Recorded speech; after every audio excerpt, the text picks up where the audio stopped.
Welcome to channel CNPC-IT. Today we have topic about Man Overboard. I stood on the deck of SS Rajula. As she slowly moved out of Madras Harbour, I waved to my grandparents till I could see them no more. I was thrilled to be on board a ship. It was a new experience for me. Are you traveling alone? Asked the person standing next to me. Yes, uncle, I'm going back to my parents in Singapore, I replied. What's your name? He asked. Vasantha, I replied. I spent the day exploring the ship. It looked just like a big house. There were furnished rooms, a swimming pool, a room for indoor games and a library. Yet, there was plenty of room to move around. The next morning the passengers were seated in the dining hall, having breakfast. The loudspeaker spluttered noisily and then the captain's voice came loud and clear. Friends, we have just received a message that a storm is brewing in the Indian Ocean. I request all of you to keep calm. Do not panic. Those who are inclined to seasickness may please stay in their cabins. Thank you. There was panic everywhere. An old lady prayed aloud, "Oh God, have mercy on us. My only son is waiting for me in Singapore." A gentleman consoled her, "Don't worry, madam, it's only a warning. We may not be affected at all." Another lady, who was sitting beside me, looked very ill. "Not rough weather. I'm already seasick. A rough sea will be the end of me." I could not understand why all the elders were so upset. I remembered the several sea adventures I had read. Excitedly, I turned to the elderly gentleman sitting next to me.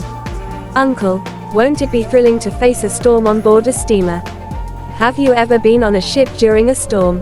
It can be quite unpleasant, you know," he replied rather severely. I remember a time when the ship on which I was traveling ran off course. We were wandering on the ocean for a couple of days. I remembered my class teacher, an English woman, telling us in class one day, when I crossed the English Channel on my way to Singapore, there was a big storm near Gibraltar. The ship rocked to and from. Everything in the cabins rolled up and down. Even the heavy pianos in the lounge went crashing against the walls. This made my imagination run wild. Turning to Uncle again, I said, "Wouldn't it be fun if the storm broke when we have lunch? Then the tables, with all the food on them, would run away from us. And the chairs, with us sitting on them, would be a merry-go-round." Everyone round the table stared at me in horror. I thought to myself, "Oh, these adults, they've no sense of adventure. How dull they are." The storm didn't break, but in the evening a strong wind started blowing. The ship rocked to and from, rocking and rolling to the music of the wind. Huge waves were dashing against it. Even though the deck was slippery, I was running around. That's when I noticed Uncle leaning over the railings. I ran up to him, thinking he too was enjoying the experience. "Good morning, Uncle, isn't it lovely?" I asked him, but he wasn't well at all. He was retching over the rails and looked rather blue about the mouth. I felt sorry for him. "Can I be of any help? Shall I call the doctor?" I asked him. He couldn't reply, but only held up his hand. As another bout of retching shook him, he leaned over the railings. At the same time a huge wave lashed the ship. It lurched violently and the man tumbled over the railings into the wild sea. For a second I stood rooted to the spot. Then I ran like someone possessed, shouting, and, "Help! Help! Man overboard! Save him!" I must have made a lot of noise. I heard footsteps hurrying even that early in the morning. Tears streaming down my face and shouting incoherently, I ran full pelt into an officer. "What's the matter? Why are you making so much noise?" he asked in a stern voice. I was surprised to see it was the captain. "Oh sir," I blurted out in relief. "A man fell into the sea. Please save him." "Where?" he asked, immediately on the alert. "There," I said, pointing a finger. He did not wait for more details but ran at once to a room full of officers. "Man overboard," he cried. "Stop ship. Drop anchor. Quick." His instructions were immediately obeyed.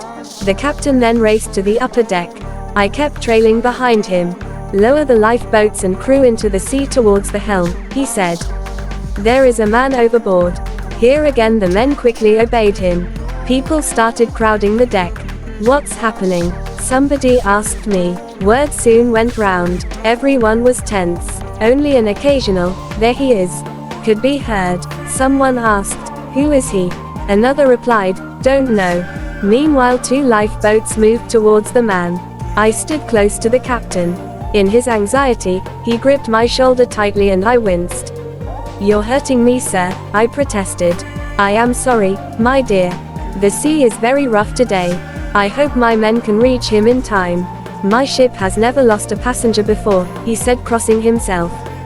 He was watching the rescue operations through a pair of binoculars that hung round his neck. The boat was too far for me to see what was happening. I tugged at the captain's sleeve. What are they doing, sir? Have they rescued the man?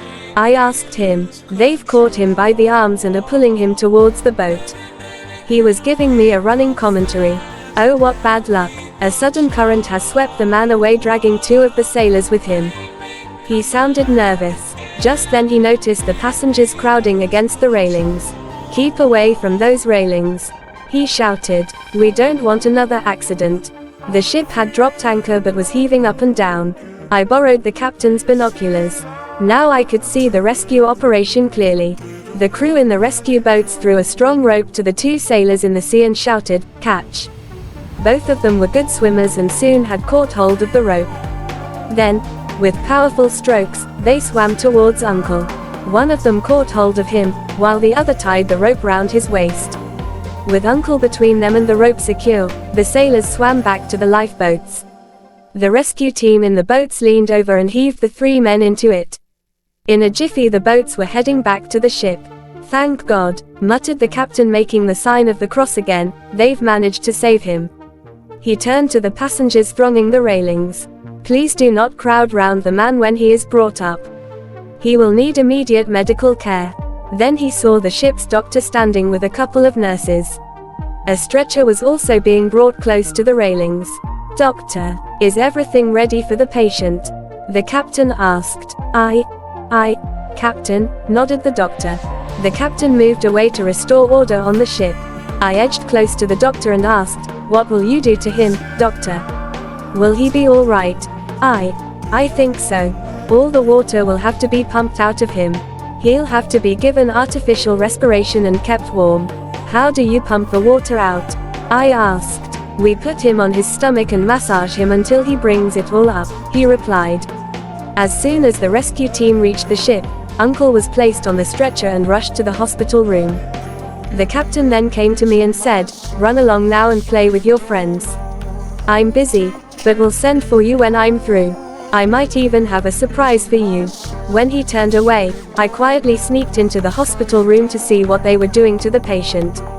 2 nurses were scurrying to and from with trays full of medicines and syringes. Another was rushing off with Uncle's wet clothes. I stopped her and asked if Uncle was conscious. Not yet, she replied, but he's better now. He should regain consciousness in a little while. The ship was still rolling, so I couldn't play any games. I went and sat in a cozy chair in the lounge and started reading a storybook. I was feeling drowsy and must have dozed off. The next tiling I knew was somebody saying, wake up, child. You're Vasantha, aren't you? The captain wants to see you in his cabin. I looked up to see a sailor standing before me. It took me a minute to recollect the rescue operation and the captain telling me, I'll call you afterwards. I followed the officer eagerly. He left me outside the captain's door, saying, and, go right inside. I knocked and entered. The captain was standing in the middle of the room.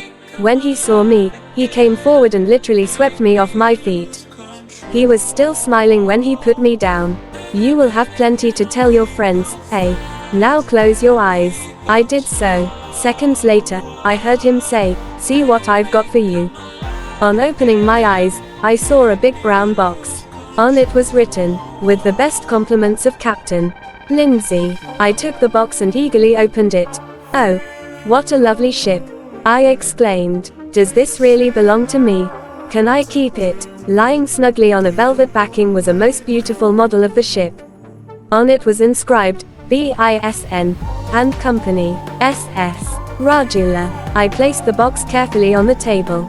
Then I threw my hands round the captain and hugged and kissed him. He patted my cheek and smiled as he saw me lift the box and walk happily out of his room. I proudly showed my present to everyone I met. See what the captain has given me. Isn't it lovely? Yes, indeed, was the unanimous verdict. I was the happiest person on board that day. Thank you.